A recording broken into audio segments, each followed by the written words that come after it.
Sejarah Bekasi jejak ibu kota kerajaan Tarumanegara. Bekasi merupakan salah satu wilayah di Indonesia yang memiliki sejarah panjang.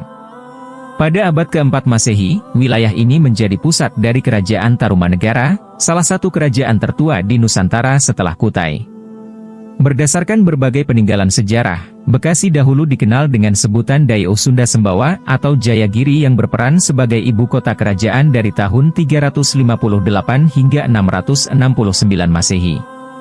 Wilayah kekuasaan Tarumanegara meliputi Bekasi, Sunda Kelapa, Depok, Cibinong, Bogor, hingga ke daerah Sungai Cimanuk di Indramayu, Jawa Barat. Salah satu raja terbesar kerajaan Tarumanegara adalah Purnawarman yang memerintah pada tahun 395 hingga 434 Masehi. Di bawah kepemimpinannya, kerajaan mencapai puncak kejayaan dan menguasai hingga 48 kerajaan daerah di sekitar Jawa Barat. Purnawarman dikenal sebagai raja yang bijaksana dan melakukan berbagai proyek besar, termasuk pembangunan sistem irigasi yang tertulis dalam prasasti peninggalannya. Setelah runtuhnya Tarumanegara, wilayah Bekasi tetap menjadi bagian penting dalam sejarah Tatar Sunda.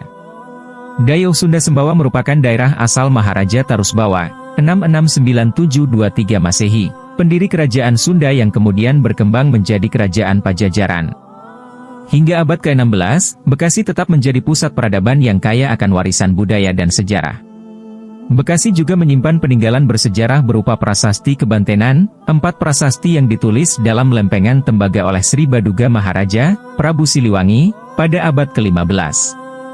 Prasasti ini memberikan gambaran tentang sistem pemerintahan dan kebijakan yang diterapkan pada masa itu. Seiring waktu, Bekasi mengalami berbagai perubahan, termasuk pada masa penjajahan Belanda dan pendudukan militer Jepang.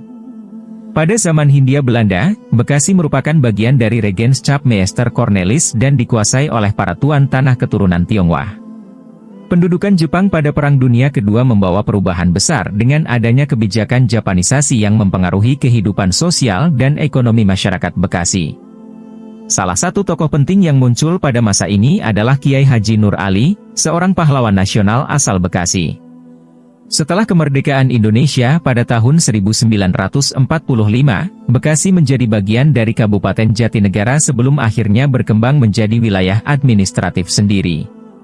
Kini, Bekasi terbagi menjadi 2 wilayah, yaitu Kota Bekasi dengan 12 kecamatan dan 56 kelurahan, serta Kabupaten Bekasi dengan 23 kecamatan, 180 desa, dan 7 kelurahan.